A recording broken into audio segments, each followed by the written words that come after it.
It wasn't until I was 27, 7 years into sobriety, that I discovered Brainspotting as a client, and it changed my life. I mean, I did one session and I walked out of there and I was like, I just did 6 months worth of work in an hour. Like, where was this?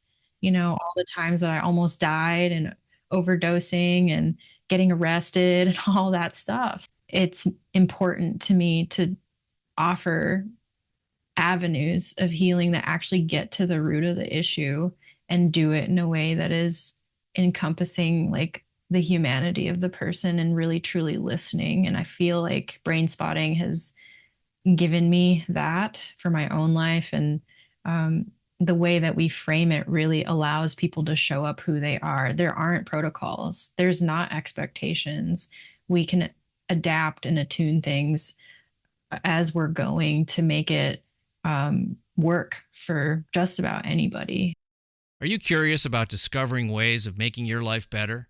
Then welcome to my podcast. I'm Bob Nickman, and this is The Exploding Human.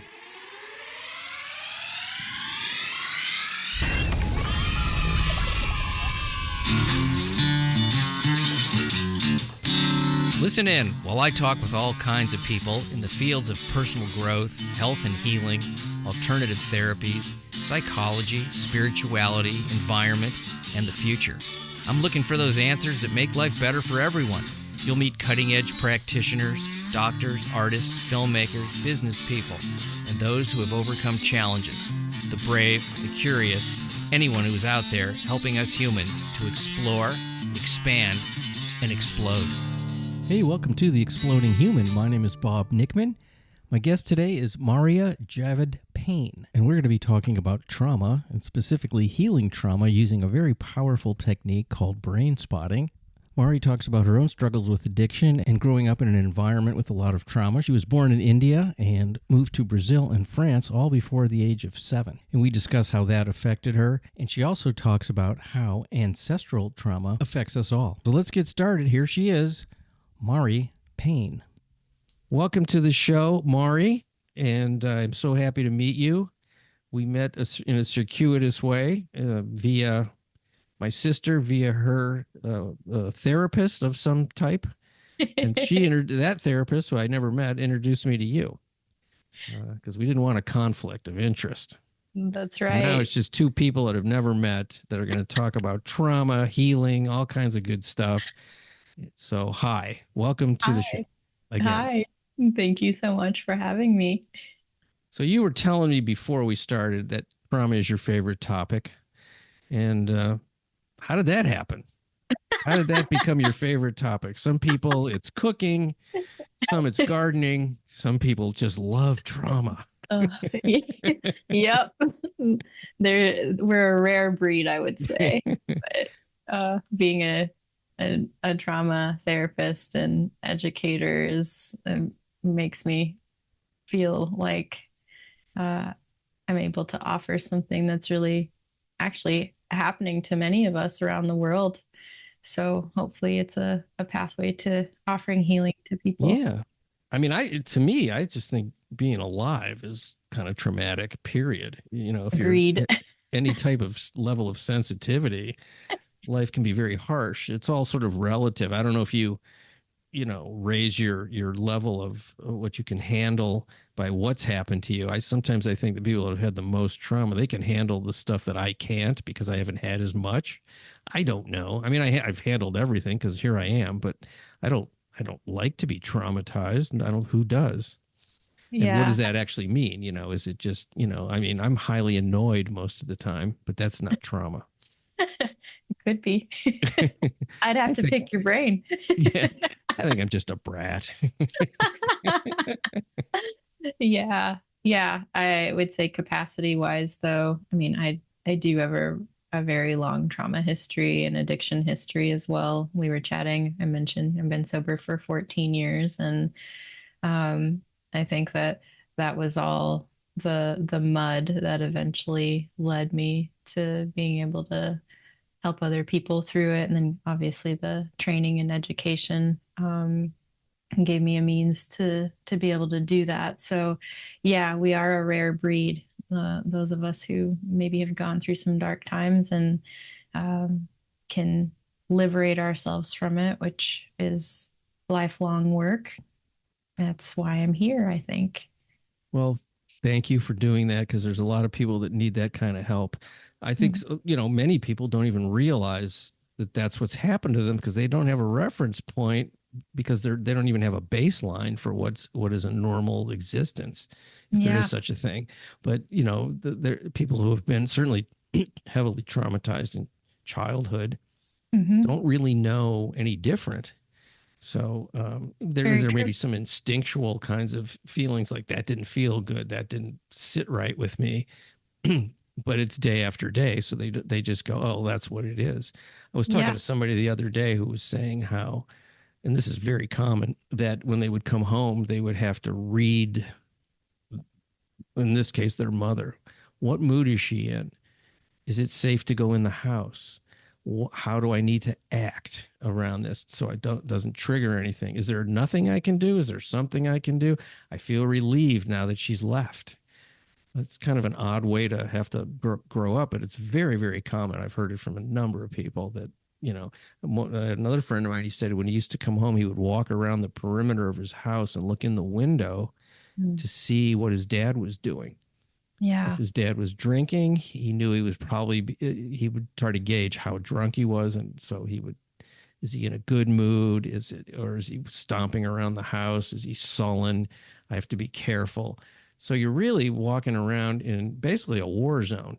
Yeah, I think trauma is ubiquitous, like it is a part of life, but it's really also on a spectrum. And, you might start out looking at something like just stress responses, which all of us have, and it's a built-in part of our mammalian brain to respond to stress. But if you get higher and higher levels of stress, towards the mind and the body and the spirit, I would say that you're going to then potentially develop, symptoms of trauma, and it goes into a different category depending on the length, the severity, and the type, right? So but all of us are experiencing stress in our lives, and it's the same stress responses that then get stronger and develop into trauma symptoms. I sort of feel like when those things happen, I describe it as well, I guess it's a startle response. You just feel afraid and tight. Like you're just, everything sort of clenches and you're kind of ready to either, fight or flight, really is what it feels like. And mostly it's Exactly. flight. Yes. So especially if you're little and you can't fight, as you just, you have to just get yourself small, and then, but inside you're churning and troubled. So all that sort of anger that you would probably like to let out, you can't. So gets internal, and then you just sort of feel frustrated is a light word for the feeling. Yes, I agree. Yeah. So the first response often is bracing. So your muscles will stiffen to engage in a either flight or fight response. So that bracing and tightening that happens is one of the core reflexive moves that our body does to prepare for something like that, to help us get out of it. And we don't get to choose it either. It's reflexive. So our body decides very quickly in this situation, hey, I'm little, I'm with a parent, they're bigger than me, they feed me, I can't fight back. And so all of that, anger and rage that is natural to show up to protect oneself might not be able to be expressed, and then it actually gets turned inward, and that energy has to go somewhere. It gets stored, and then that's what creates cycles of addiction or other depression, anxiety, panic attacks. The other part of it that's, we're talking about childhood trauma here for a second. Not only is the trauma coming from a parent in that situation, but you also love the parent because that's what you kind of have to do. So there's a confusion that is so pervasive. You're going, I love this person. I can't please them no matter what I do, is probably the feeling. And they're wounding me on a consistent basis. You don't know what you are. You can't know what you are in that situation. It's almost impossible. Yeah, I mean, it creates fragmentation. So we have to live from different parts of ourselves in different situations. And then creating the inability to trust or have relationships or sense of safety in the world. Those are all profound results of having childhood experiences like that. Absolutely. And I think when you have someone who was supposed to care for you, right? The hand that feeds you is the same hand that harms you. It really plays on the attachment pathways in the brain. So it changes the way that, when you are supposed to experience, some kind of positive or pleasurable kind of memory or experience, it's going to probably bring up pain too or fear. So it's complicated. And my whole job, right, every day when I work with people is to help tease that out and start to separate those pathways and clear the energy or the survival responses that are trapped so that people can go back into homeostasis. The good news is that we're born with a beautiful blueprint of what balance, openness, curiosity, joy, groundedness is like. Babies, animals, right? We see how open they are. And so the good news is that it is possible to heal. It is possible to rewire, and the brain is very neuroplastic. And if you give it the right ingredients, it knows how to heal. That is the good news for anyone that's listening that's maybe going through some really rough internal nonsense that has been installed. Mm-hmm. One of the things that's comes up a lot when I talk about this with other guests I've had is that the part of the brain that's affected by trauma is not accessible in the way we would like it to be with talk therapy. Mm-hmm. So some of the other modalities seem to work better. Is it the amygdala? Is that the part of the brain? I think that's what the name of it is. It's one part of the midbrain. Mm-hmm. So you work with something called Brainspotting, which I have not talked about on this show yet. I've done EMDR and ART. What is that? Because it has to do with rewiring the brain in some way, and the eyes are a part of it. So can you explain it without for somebody who doesn't know anything about it, Sure. how that might work? Yeah, absolutely. So Brainspotting is a brain and body based reprocessing therapy, and it's a modality that harnesses the power of our eyes. If you think of your eyes, they're actually an extension of your brain. Your optic nerve goes directly into the midbrain where the amygdala is. So the optic nerve is very close to the amygdala. Why, do we theorize that, that's how the function has been created? Well, our eyes are scanning constantly. Our brain is using our eyes to scan all the time. You're looking at me right now. You're getting a sense of, who I am. Is this person nice person, safe person, etc. Our midbrain is figuring this information out at a very rapid pace, way faster than our thinking brain. So the brain uses our eyes to scan the world around us and bring that information that's outside of us inside so that we can make sense of our environment. And in Brainspotting, it was figured out that the brain actually also uses the eyes to scan for information inside of us, inside the brain. So let me give you an example. If you have ever daydreamed and you were staring off into space, where you were looking is where that information is held inside of the brain. So the brain was using your eyes and the movement and holding on that spot to be able to pull up the file, so to speak, of where that information or the neural networks that are there holding that information, so that you could pull it up and think about it. So essentially, all of us are brain spotting all the time. So it's really natural, actually, when people start to experience brain spotting therapy. What we've done in creating a modality is we've offered a container and a set of frames and processes that can actually help release trauma, release stress states, work with anxiety, depression, a lot of different mental health conditions, PTSD also specifically, but also going into more positive states as well. So Brainspotting is used for creativity, for performance, sports performance, musicians, actresses, actors. So a lot of applications that can be utilized by the power of the eyes. It's also really profound for spirituality and meditation. I use it for that often. So part one is locating this eye position that's holding a memory or a charge of something that's happened. You don't have to have a memory of it necessarily, but it can be a felt sense. It can be a thought, an idea. And then what we do is, we're looking for how do we find that brain spot or that eye position. We pair it with something that you can find resonating in the body. Not everybody feels things in their bodies. So even if it's a thought or an idea, that works too. But if you were coming to my office, Bob, and decided to do a brain spotting session with me, you came in with a, issue that you're wanting to work on, I would, do the assessment and intake and everything. And then we'd sit down and I'd ask you to tell me about whatever it is that you want to focus on. And then I would ask you some questions such as, what are you noticing as you share that with me? What's happening inside of you, or how is it showing up? And maybe you'd say, oh, I feel kind of like a tightness in my chest, or you were describing, the bracing response earlier. So I would say, okay, let's have you notice that bracing response. Let's have you even activate it perhaps a little bit more if you're able to.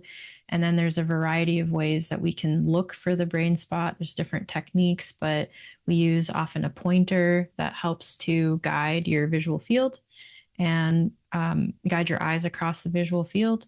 And we would go across your visual field with the pointer and have you keep noticing the sensations or however the experience is real to you in your life.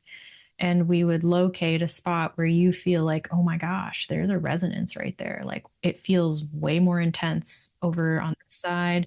And we would laser focus and find exactly where that spot is. And it's pretty surprising to a lot of folks that we're stimulating something in the deep brain. It doesn't make sense to the thinking brain, but we locate this brain spot. And then what we do is we invite the client to keep their eyes there and focus on that eye position while simultaneously focusing on the internal experience. So brain spotting starts out with, focusing and finding the spot.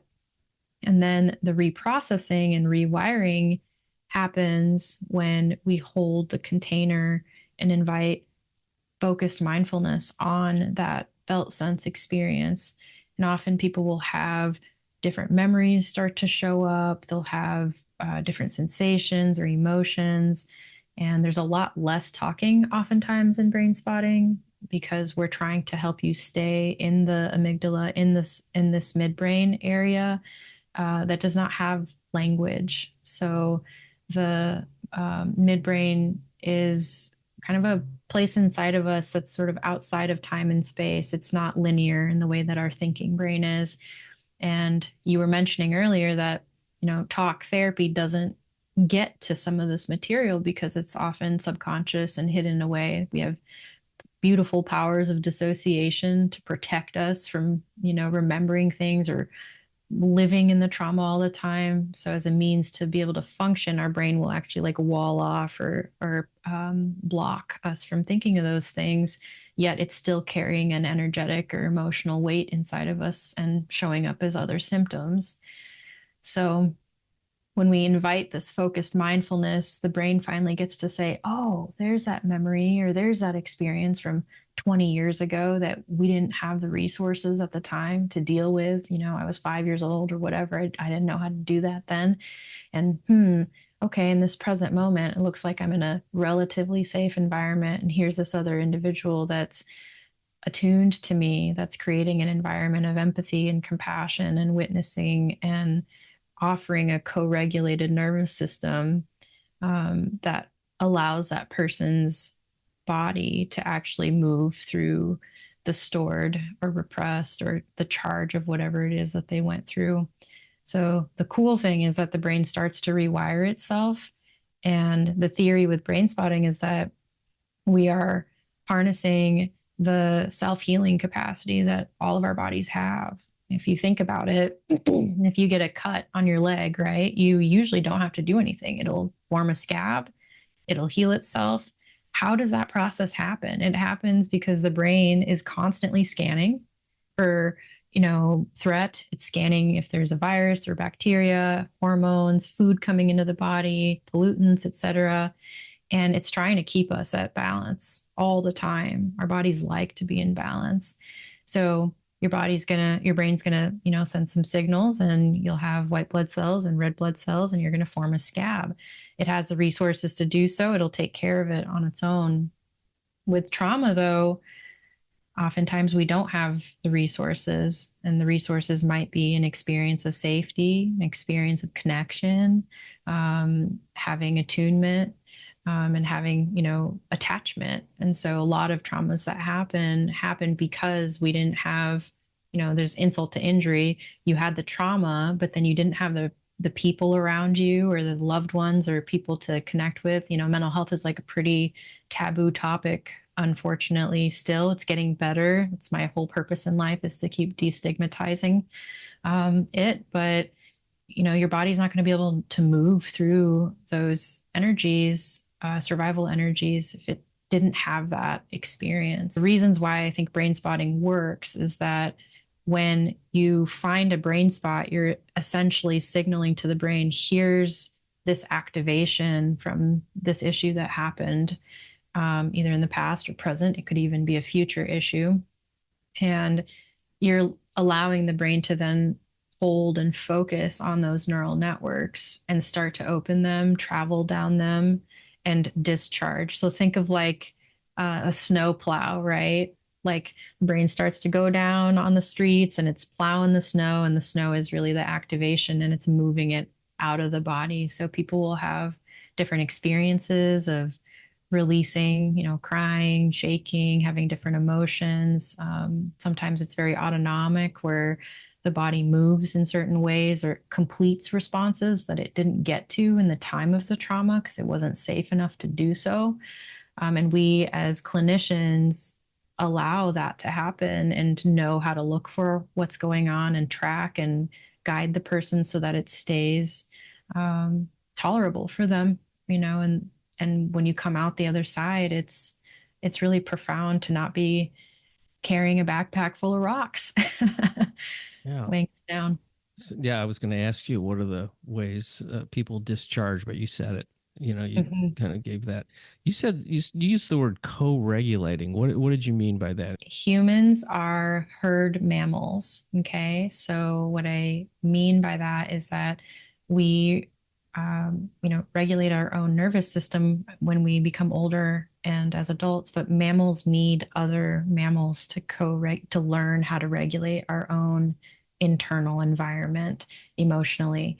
So babies do not have a fully developed nervous system, and that's why they need care, they need love, they need eye contact, they need warmth and compassion and touch. And if your caregivers are dysregulated, you're much more likely to have a dysregulated nervous system growing up, and then that turns into, other problems in the future. But on a neurobiological level, our brains bounce off of each other and communicate. Our brains and our bodies communicate. So if I all of a sudden went, blah, right, and freaked you out, your nervous system is going to get a little activated. Yeah. Because my nervous system is activated. And that's this really beautiful, capacity that mammals have to signal to each other, oh, there might be danger or there's safety. So we either got to run or fight, or it's okay, we can chill here right now. So it's this communication system that's built in and hardwired for us. And we were, back in the day, as tribal peoples or nomadic peoples, we needed that in the jungle, right? Or you're walking through the desert and your clan or tribe, and if you see a tiger or something like that, the whole group's going to get activated, and so they can run away. So it's a safety measure that's built in. That's awesome, and it's also not awesome if you had people around you that were dysregulated. It's going to impact your nervous system, especially from a young age. So co-regulation is moving through the attachment pathways in our brains and our bodies. So attachment is, the neurobiology of attachment is connection. It's the neurobiology of connection, and humans are social beings. So connection is very much, an emotional experience and all of that, but it's a physiological experience and helps us to feel safe. It also helps us develop our own identities. And, when you're young and your parents reflect back to you, oh, you're so beautiful. Oh, you made such a great painting. This is nice. You start to learn that those are all elements of who you are. And you create an identity through that. Same thing if you heard really, nasty things told to you, you're going to have an image of who you are based on the things that you've heard. So, the power of attunement and attachment cannot be underestimated. And in Brainspotting, we value that above all things. Like we value humanity. We value being human with one another and with our clients above all things. It's not about the technique or the setup or the eye position. It's really, biology and humility and care. And translating that from a body level means that as the clinician, you have to be regulated. You have to be able to hold the charge or intensity of what's showing up and remain grounded so that that person's nervous system is going to read yours and be able to sense the cues like it is okay for me to do this right now and be able to move through it. So I teach this, I'm a brain spotting trainer, and my most, potent thing that I try to offer and invite people into is do your own work, because you're not going to be able to hold space for anyone if you haven't done it for yourself. Dealing with trauma is not easy. You're going to have, because we co-regulate off each other, it's normal to be dysregulated when you hear awful things, right? Like you're being impacted. Especially if you're compassionate, Exactly. you're going to feel it. I mean, it's, somebody tells you something, you're going to like, ugh. I mean, I would assume the long-term traumas of childhood would take longer to deal with than, let's say, somebody had a really messed up car accident or they're coming back from war. Maybe not. I don't know. Those sort of one or two incidences of trauma that are traumatic events, as opposed to a consistent, ongoing type of environment. I agree with you. Yeah, single incident traumas are easier to treat. I don't know that many people who only have single incident traumas in life, but I get what you're saying. The more trauma incidents you've had or developmental experiences in childhood, think of like, a garden and you've got a bunch of dandelions, right? If you only have one or two dandelions, okay, you can pull them up. Maybe it'll take a few times to really get the root ball.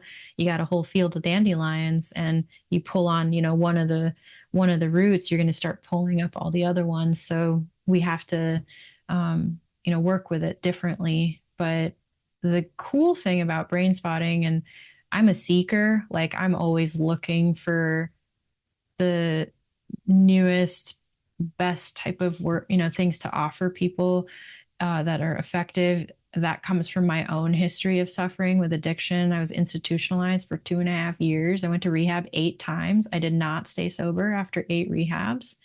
I went to therapy from, age 13 to 20, and still we did talk therapy. And it wasn't until I was 27, 7 years into sobriety, that I discovered brain spotting as a client, and it changed my life. I mean, I did one session and I walked out of there and I was like, I just did 6 months worth of work in an hour. Like, where was this? All the times that I almost died and overdosing and getting arrested and all that stuff. It's important to me to offer avenues of healing that actually get to the root of the issue and do it in a way that is encompassing like the humanity of the person and really truly listening. And I feel like brain spotting has given me that for my own life. And the way that we frame it really allows people to show up who they are. There aren't protocols. There's not expectations.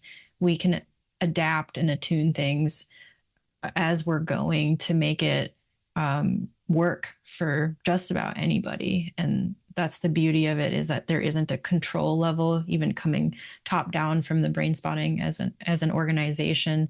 David Grand, who's a really loving mentor to me and the founder of Brainspotting, has really kept Brainspotting and to be a modality that is accessible to most, if not all people. Mm. So My TED Talk. Well, it was great. I think you need to do a TED Talk. I would love to someday. I don't know how people get to do those, but this should be one, I would think. Okay, I was going to ask you, you were talking about using it not just to overcome, traumatic histories, mm-hmm. but for creativity, spirituality, all these other positive kinds of pursuits. Yeah. Freeing up something. Maybe you're freeing up some blocks to creativity. Or can people do this by themselves at some point? I mean, you said you use it for your seeking your spiritual life. Do you do this by yourself?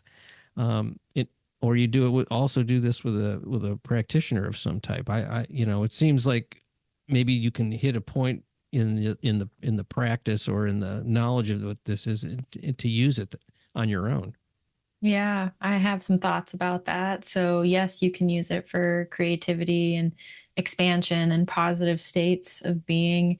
As far as working and doing it by yourself, so if I would not recommend working on traumatic things by yourself. Once you maybe do some brain spotting with a clinician and figure out how it works, absolutely, a lot of people will just sort of naturally start to become aware of where they're looking and where their eyes go when they're thinking of something or pulling something up inside of themselves. But again, the co-regulation and attachment piece is really crucial to the healing of trauma. And I mean, I've tried processing some smaller kind of things in my life that were distressing, and it does work because I think I'm a pretty regulated person at this point in time, and I can kind of coach myself. Mm-hmm. But if you're struggling, with having a difficult time dealing with traumatic things in your life, I really want to recommend that you see somebody, because you can open up a lot of stuff and maybe not know what to do with it. Yeah, sure. However, one of the things that I have a lot of my clients do once they start seeing me is using different eye positions for those positive states and starting to strengthen the neural networks inside their brain, which then shows up, in their lives. And so a lot of times, some of the exercises I give is, 3 times a day for 30 seconds each. I want you to pause and I want you to notice where inside of you feel grounded in present time, or where you feel calm. And as you do that, I want you to notice, as you tune into the sensation of calm inside of you, where it is, what it feels like, what's the texture, the temperature, the shape, et cetera, those sensory questions. I want you to notice as you drop into that, where your eyes automatically go. And then just keep your eyes there for 30 seconds or go back to it however many times you need to throughout the day. But what you're starting to do is build up something called interoception, which is the ability to feel what's happening inside of you, right? Inside of ourselves. And it's a really great exercise because people, start to develop like, oh yeah, I'm, really agitated because I'm sitting in traffic right now and I'm going to be late for my meeting.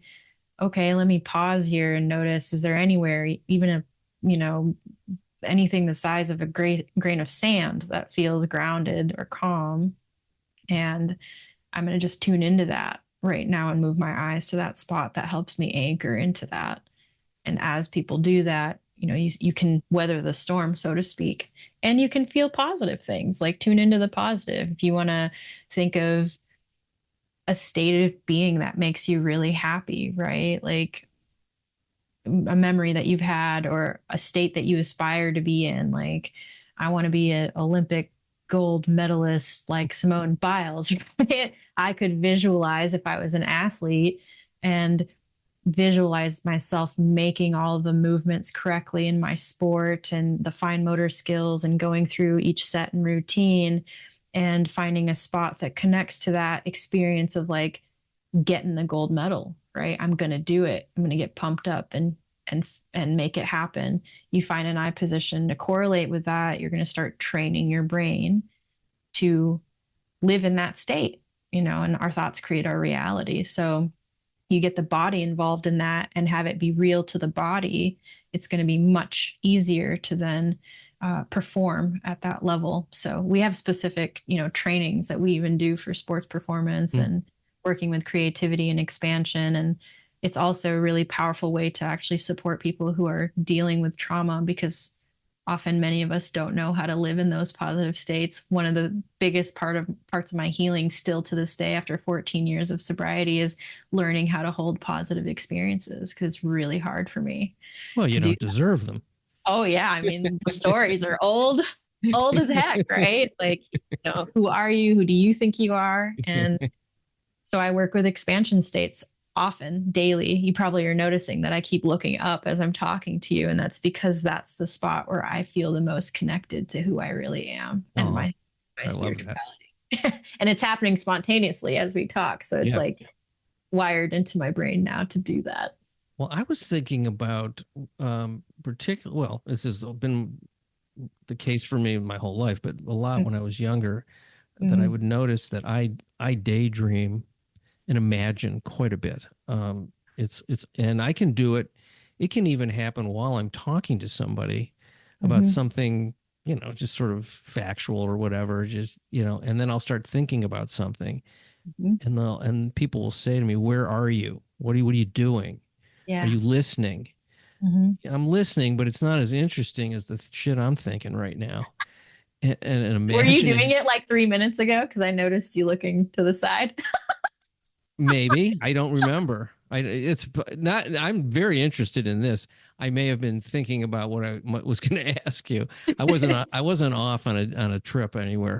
You were brain spotting a little bit. Maybe pulling up that information. But what I was going to say was I would. The thing is, when I see these things that you're talking about, this imagination stuff, I can't see what's going on around me. I go into like myopia to the 10th power. And it's a blur out there if I think about it, if I remember it.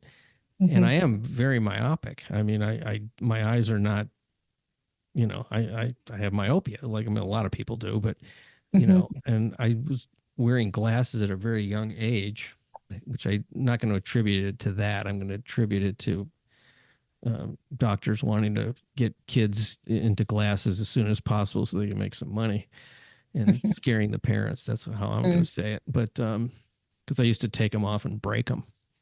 When I was little, but then as I got older, I was more socialized. So somewhere around 10 years old, I started getting glasses again, and then I've had them my whole life. So, but that's what happens to me when I kind of daydream. I can see stuff like unbelievably clearly, and feel it, live it in my head, but then I'm not present either. So that's what's kind of it's an odd. And so I think I'm probably sort of intuitively doing something like what you're talking about, but I'm not really haven't mastered anything. That's for sure.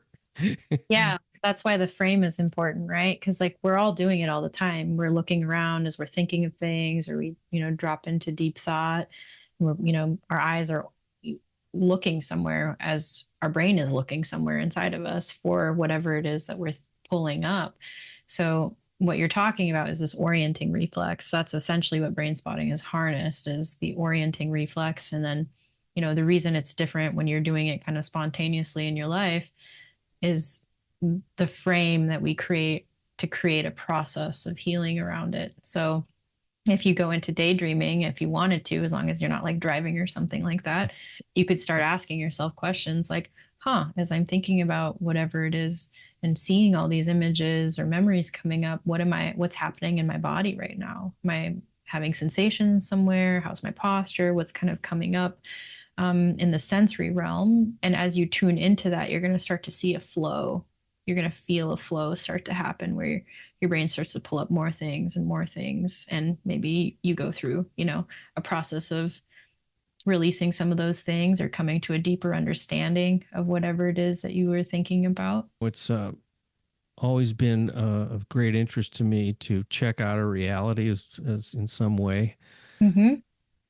I'm not a huge fan of just sort of, I mean, I am now, but for a long time I was like, this is just not good enough. It's not fun enough. It's not interesting enough. My thoughts are better than what's actually going on. I'm going to do that, or, I'm going to get loaded so I don't have to be in reality. I did a lot of that too. So Mm-hmm. and I would say that there was not a big history of trauma, but or anything, that I could really say that, when I hear what some people have gone through, I'm like, nothing. It's nothing. I'll Mm-hmm. just, yeah, but it's just, sort of the normal kind of, uh, family type upbringing. I think. I mean, I don't have any big stories of anything other than just, um, these people aren't as interesting as I'd like them to be. That's about it. So I don't know if there's a level of sensitivity that different people have, or a different sort of genetic predisposition to wanting, a little bit more than what's being offered or what is being perceived as being offered. Uh, I don't know. I'm just getting a little personal here with myself, but Yeah, I think it's a blend of things, Bob. Like it's, nature, nurture, yeah, personality, and our essence. It's all unique. And then I think, again, people might, and to the listeners, that are listening here today, you don't have to have what we call these big T traumas to not feel well or not or to, feel disconnected in life. It doesn't require just having big T traumas. I see people who um, have had quote unquote, decent families and still have addictions and have other things going on. There's a variety of reasons for why that can happen. And some of the biggest factors is like the level of connection, intimacy, openness in a family environment. How warm, how open were they to talking about feelings and emotions? Is there EQ there? And then you have to look at other environmental factors, biological factors, what's happening in the world, ancestral patterns and what's been passed down through a lineage. That's a huge part of the work I do as well. Is I don't just look at, one-on-one what's happening, but what are the patterns that have been passed down. And yeah, all families and all lineages have experienced difficult times. And if that's not resolved, it comes down into our epigenetics.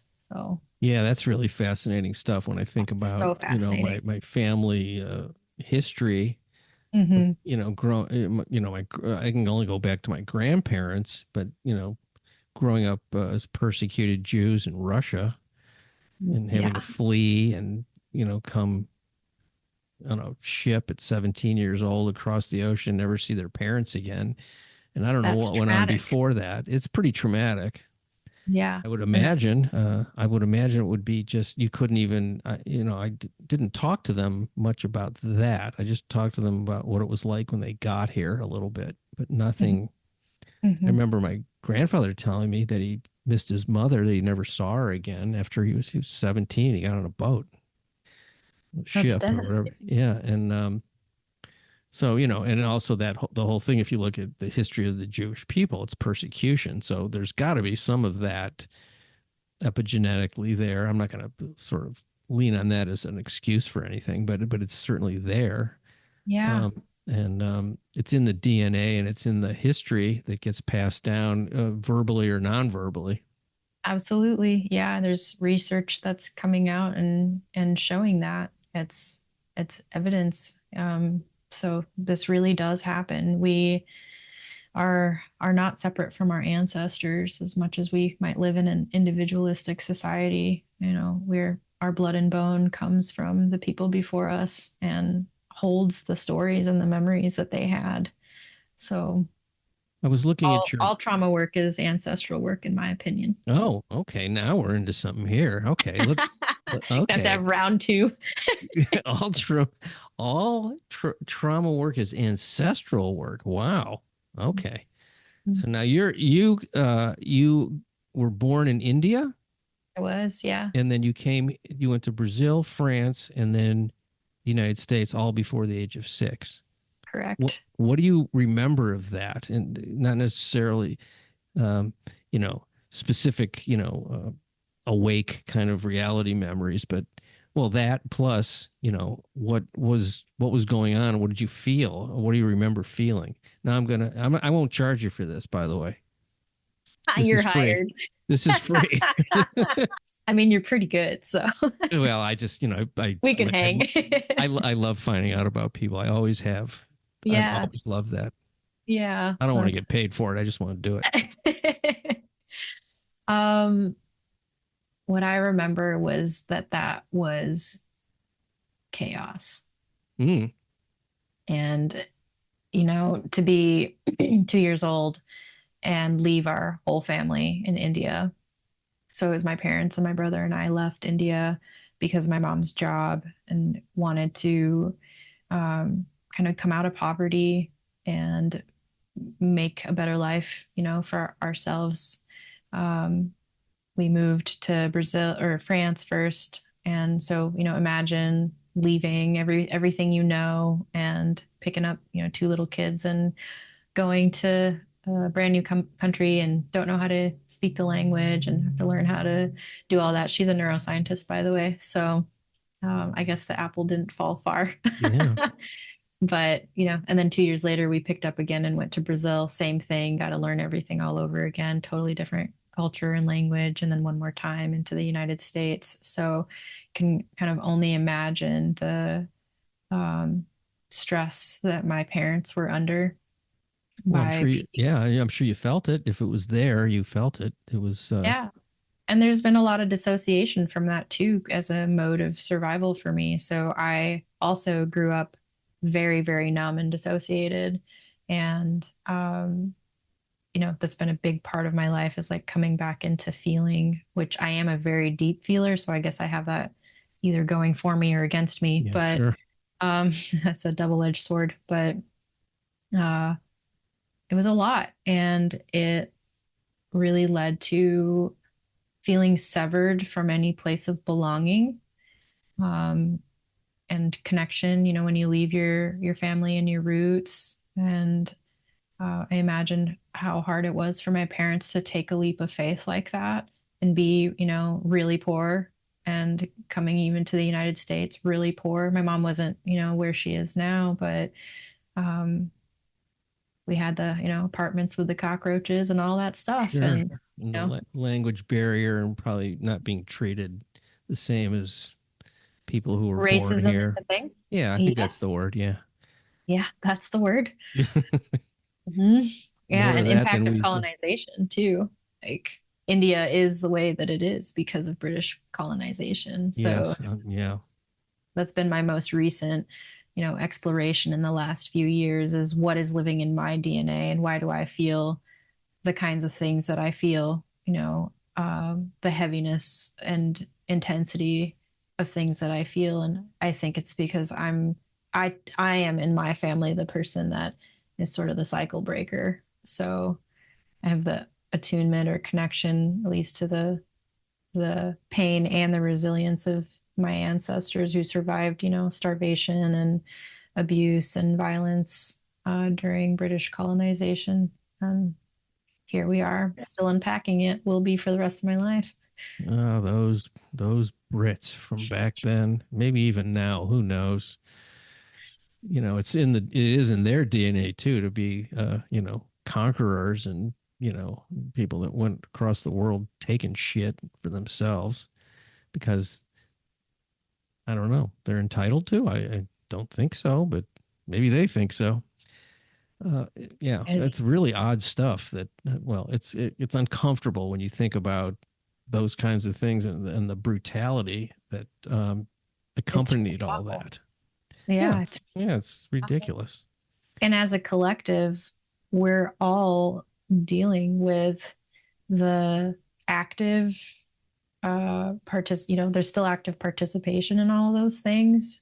And then there's a lot of unconscious remnants that are there that are passed down. So that's what I mean when I say all trauma work is ancestral work, because when horrible things happen in the community, wars, famines, all the things that are going on or have gone on, that trickle down effect goes into the family. It goes into the home. And then, the parents are different and they treat the children different. So, if you were to look at your own family history and some of the ancestral layers to where you come from, I think it would start to make sense why you are the way that you are, because all things impact all things. We're interrelated beings. So when you start to heal something like an addiction, or you start to heal something like depression or PTSD, you are healing things that have been transferred to you from hundreds of years ago. And so that's why I think it's really crucial for all of us to be doing this type of work, There in my was opinion. a friend of mine on this.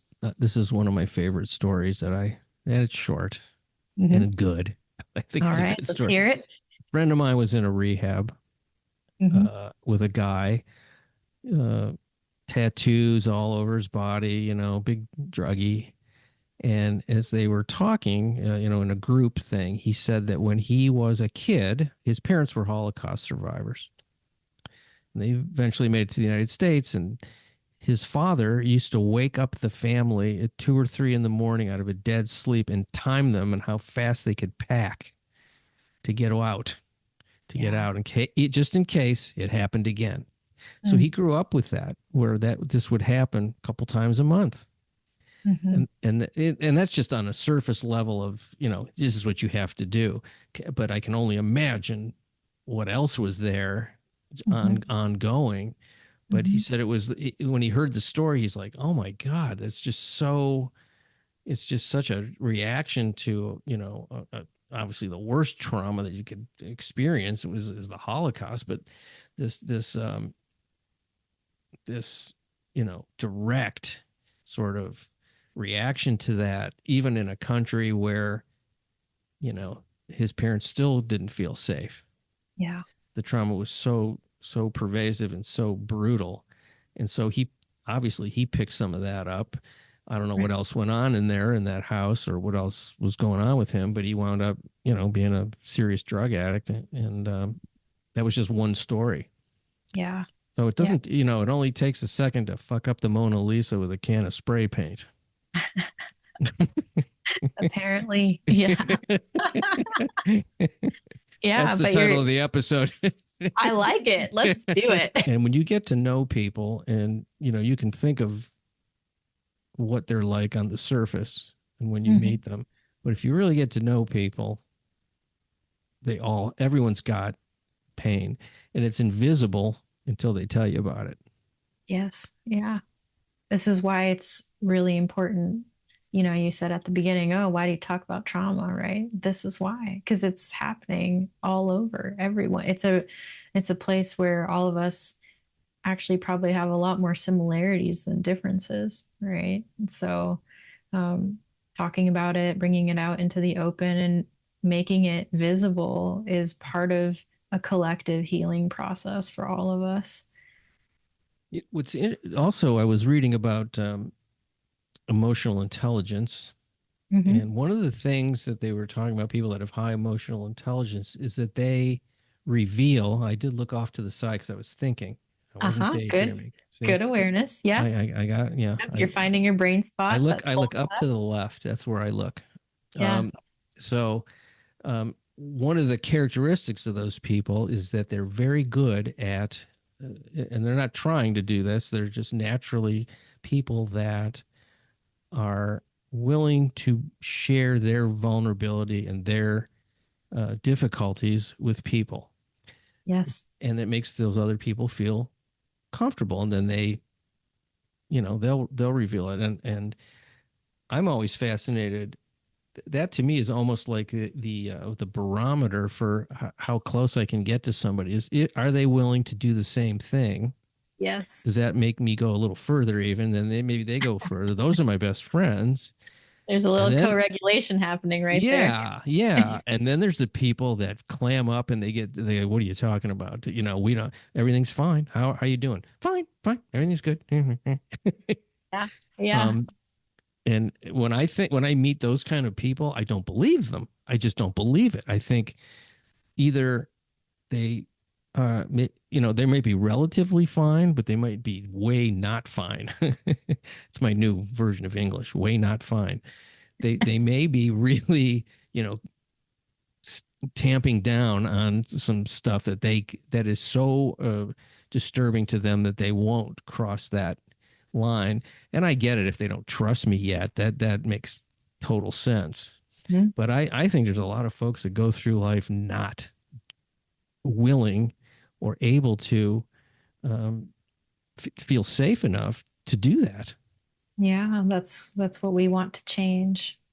We want to bring safety into the world, and we do that by hopefully having an environment that can allow us to do that, but also creating safety on the inside when it's actually safe to do so. You'll then be able to do that for yourself.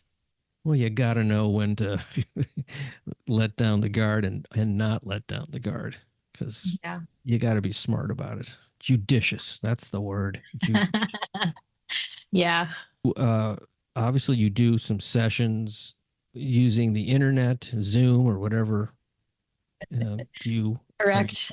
Would you like to tell the folks how to get a hold of you if they're interested, or maybe your client list is just so busy that you don't care. You just want to get the information out. I actually have a waiting list of about 40 people right now. Okay, so folks, I'm here to give information. You're always welcome to reach out and connect, though. And if there's clinicians out there that are, interested in learning about brain spotting, you don't have to be a mental health therapist to do brain spotting. You can offer any healing modality or be a coach or whatever it is that you do to be in service to people, because you can adapt brain spotting to the population and the scope of what you work with. But yeah, if you want to connect or learn more, you can check out my website. It's www.awakenconsultingservices.com. And if you sign up for the newsletter, we send you little bites about brain spotting every few days, and for a handful of newsletters, and see the events that we have going on. Okay, so the information is there to be had. Yeah. So anyone can become a brain spotting practitioner, or do you need some previous credentials like an MSW or something like that? You don't have to have a mental health license. You need to be doing something in the healing field. So I've trained people who are doctors, nurse practitioners, acupuncturists, massage therapists, etc. So you got to have some letters after your name. Not necessarily letters, but be doing something that is helping people heal. Well, a wellness podcast would not qualify, I'm assuming. I mean, I listen to you talk. You got the green check mark. Oh, okay. Yeah, I seem regulated enough. You seem pretty regulated, and you already knew kind of how to talk about trauma. So you probably know more than a lot of clinicians do. So. Oh, maybe. I don't know. I've always been fascinated with the human condition and what makes us tick and how we work and why are we here and where are we going? Is a endlessly fascinating, terrifying ride. Yeah, I'm going to go with mysterious. Mysterious. I really don't want to operate out of fear anymore. Yeah. Even though it still happens. Yes. Even I can be afraid. Yes. It is the great mystery. And I think the human mind and what our capacity is actually so much more than what we think. Our potential and our our possibilities. And Oh, so, absolutely. It's amazing sometimes what the things that happen, and the veil between this side and the other side, mhm. almost non-existent is what I'm starting to think. These days it has very much felt that way. Maybe the closer we inch toward the end, the more we kind of can peek into the other room. I don't know. Yeah. You're still young. I'm not. I'm young, but I feel like a really old soul floating around here. So, Do you feel that you've been here before in some way? yes, for a long, long time. Yeah, I'm me hoping too. I can Me hoping too. I can wrap it up sometime in the near Yeah, get it future. right and you won't have to come back and do it again. Please. So I remember my birth. Would you like to hear about that for a second? Yeah. I'm Okay. excited for your listeners too. Yeah, I have mentioned it, I think once or twice over the last few years, but I thought this would be an appropriate thing. So here's what I remember, and I don't remember it as like, I'm coming out of my mom. I don't remember that. What Hmm. I remember was being in sort of a vast darkness, not a negative darkness, just dark, Hmm. and a very powerful energy pushing me from one place to the next. Wow. And this is the greatest part of it all. I Okay. was scared for a second, and then I realized something, and I had this huge internal laugh. And the thought was, "Oh yeah, this again." Oh my God. And I never told anybody about it because I Wow. couldn't, because I was a baby, but I remembered it. And then eventually I got a little bit older and it came back again in the memory of that moment. Yeah. And then when I got even, I don't remember the first time I told somebody about it. I was scared to do it because I thought, what are they going to think? But then I Hmm. was like, who cares what they think? But so I've shared it a number of times. Now, did that happen? I don't know what happened. I don't know. I can't prove anything. I can't really quantify it. But as far as I'm concerned, I had an experience of some kind that I remembered. I I'll believe just say, yeah, really cool. really Uh, cool. Yeah. but it wasn't at the time. It was just like, whoa. I mean, the rush of power from uh, whatever existence I was in to the one I became next was intense. Wow. That's But profound. but the Yeah. humor part was really kind of an interesting part. And then I became a stand-up comedian later in life, which kind of always intrigued me that I had that. Yeah. Yeah, that's fascinating. And I have clients when we do brain spotting, we end up back in pre-verbal and in utero and even going into, past lives and ancestral Yeah. stuff. I've done several past life regressions. Um, Hmm. one through after a series of hypnotherapy sessions that I did. Hmm. She wouldn't do it. I wanted to do it earlier. She goes, "No, not yet. You're not. I don't want to do it yet." So we did it at the end. It's pretty great. And then I did it with somebody else many years later, Hmm. and that was a completely different experience. And um, I did two of them with him, and one of them I was a woman in this past life. Really interesting, and a woman who was living in Eastern Europe, caring for a husband who was ill Wow. and feeling what it was like to be, in that position, living in the woods in this place. There were soldiers around, and I was definitely a second class citizen, and I felt that sort of female second classness in this one, which was Hmm. pretty great. That I got to experience that Hmm. in a way that I mean, obviously I know about that intellectually, but I'm not a woman, so I don't know what that is. But Yeah. I did during that. Yeah. Felt sense. Yeah. So you get to do some cool stuff when you experiment with these things. We're Yeah. seekers. We're adventurers. Hey, I was still a junkie in other ways. Adventure junkie. Oh yeah. Well, why not? Yeah. You get all the rush with none of the bad consequences. Correct. Yeah. Yeah, that's why acting is such a great field for people. You experience all of life, none of the consequences. Wow. That's so true. Yeah. Well, you have a beautiful evening, and Thanks, Bob. It was a thank you for your blast hanging time. out with you. Yeah, you too. You too. And congrats on your great work and the 14 years of sobriety and all the people that you're helping. Keep it up. Keep up the Yeah. good work. Thank you so much. Back at you. Keep on sharing and speaking. All right, will do. Much appreciation for you folks listening to The Exploding Human. The website is theexplodinghuman.com. There's a YouTube channel where you can listen. That is The Exploding Human with Bob Nickman. Once again, I want to thank Mariya Payne for being on the show. If you want more information about Brainspotting and other trauma work, please go to her website, which is www.awakenconsultingservices.com. Have a great day. Thank you.